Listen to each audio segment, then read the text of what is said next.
Quando nós analisamos assim a história das culturas antigas, nós vemos que há realmente semelhanças interessantes entre os chamados mitos de criação antigos, primordiais, e a história da criação relatada na Bíblia. O que isso lhe diz como pesquisador, como historiador também? Enfim, o que essas semelhanças lhe falam? Eu fico feliz que essa pergunta tenha surgido.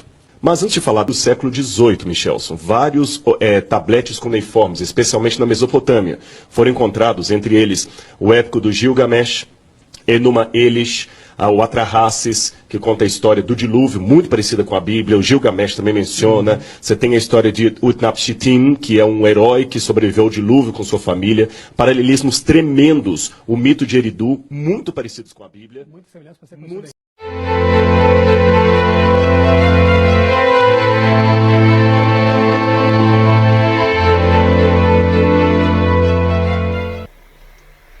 As histórias mexem com o nosso consciente. Muitas são contadas por nossos antepassados. A Bíblia conta como Sansão venceu seus inimigos com bravura e força. Mas não foi apenas ele quem marcou a história. Houve outro. Outro em que até hoje a sua lenda permeia até os dias de hoje. Talvez você não tenha ouvido sobre o grande rei Gilgamesh. A história do rei Gilgamesh.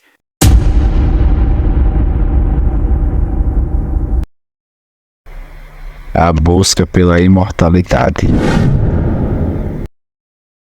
Gilgamesh era rei de Uruk, uma poderosa cidade-estado da antiga Mesopotâmia.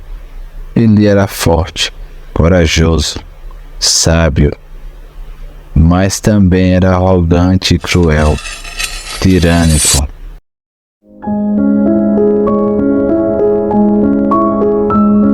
Ele oprimia seu povo com trabalhos forçados e exigia que todas as mulheres se deitassem com ele antes do casamento.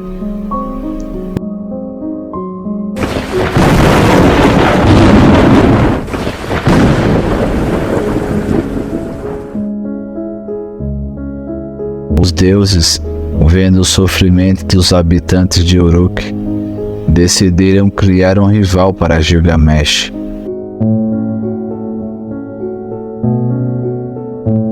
Um homem selvagem, chamado Enkidu, que vivia entre os animais na floresta. Eles enviaram uma ninfa belíssima para seduzi-lo e levá-lo à civilização. Enkidu, após conhecer os prazeres do amor e da amizade, tornou-se mais humano e menos bruto. Enkidu ouviu falar das atrocidades de Gilgamesh e ele decidiu desafiá-lo. Os dois se encontraram na porta do templo de Star, a deusa do amor e da guerra.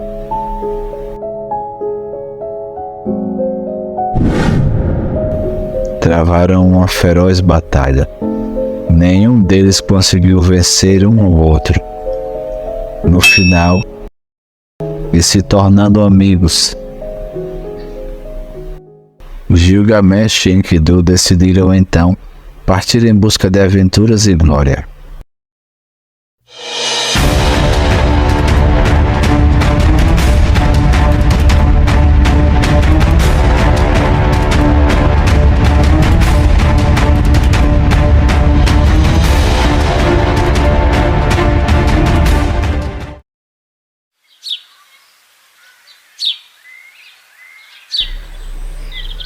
Eles foram até a floresta de cedros, onde enfrentaram o terrível Umbamba, o guardião dos deuses.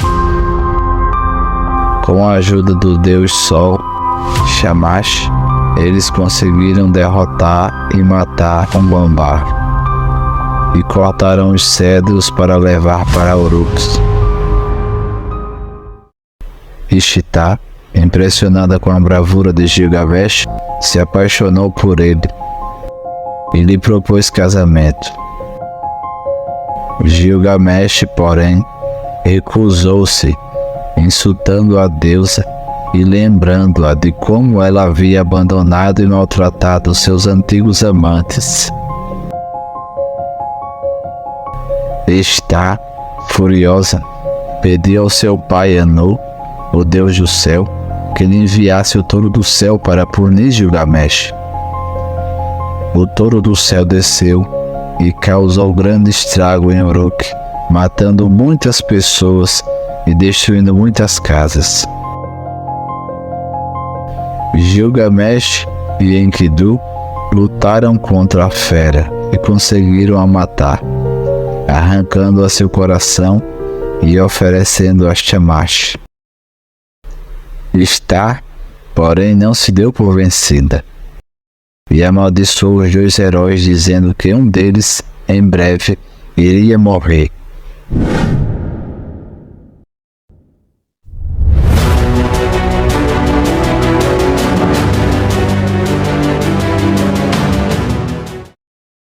A maldição de Star se cumpriu e Enkidu adoeceu gravemente.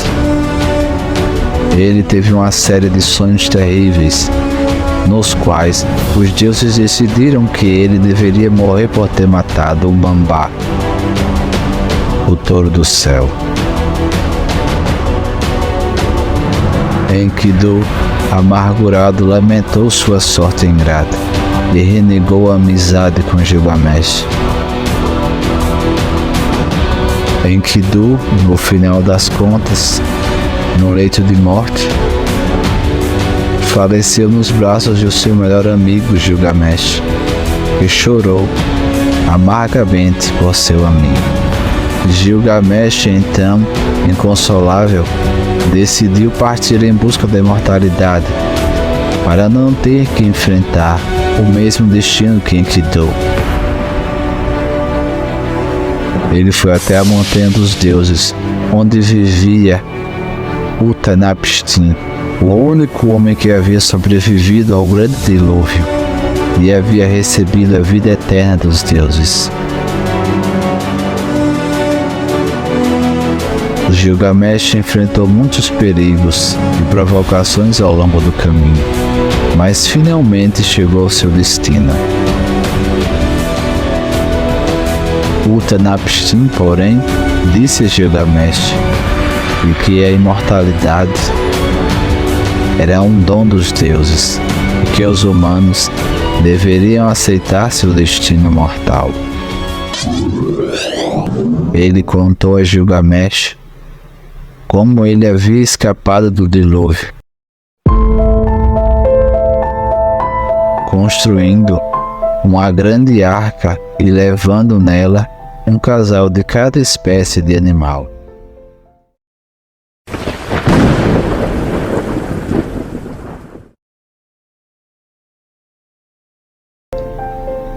Ele disse que os deuses, arrependidos de terem destruído a humanidade, lhe deram a vida eterna como uma forma de recompensa. Gilgamesh, não se convencendo, pediu para Utnapishtim que lhe mostrasse outro meio de obter a imortalidade. Utnapishtim então propôs um desafio a Gilgamesh.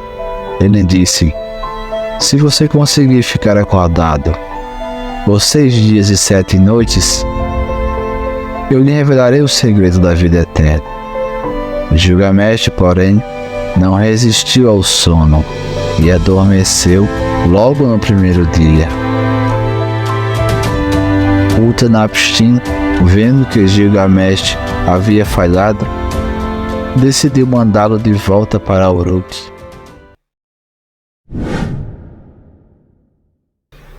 Antes, porém, ele disse a sua esposa, para revelar a Gilgamesh a existência de uma planta que poderia restaurar a juventude. Gilgamesh, esperançoso, foi até o fundo do mar e encontrou a planta.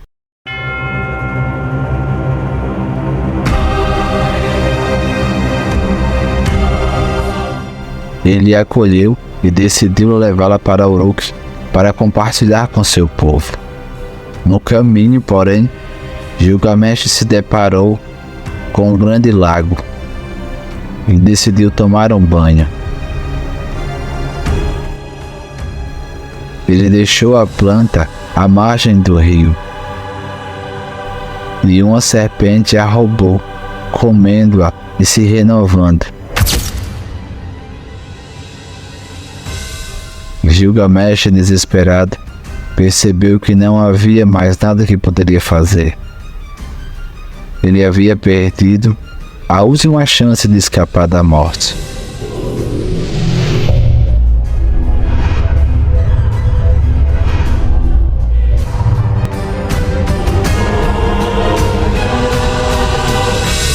Ele chorou amargamente e continuou sua jornada de volta para Uruk.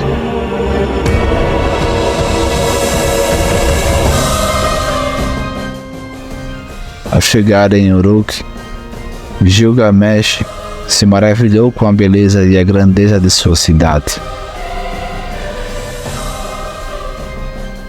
Ele se deu conta de que a verdadeira imortalidade estava em sua obra e não em sua fama. Ele percebeu que o seu reinado poderia durar e perpetuar por gerações. Ele se reconciliou com os deuses e aceitou o seu destino humano. Ele gravou sua história em uma tabuleta de pedra e guardou-a em um templo, para que fosse lida pelos que viessem depois dele. Assim foi a lenda do rei, que descobriu através de várias aventuras e perdas que o seu bem maior estava muito perto, mas ele não conseguia enxergar. E você, gostou da história? Você também, assim como o rei, não consegue valorizar suas riquezas? Não cometa o mesmo erro de Gilgamesh.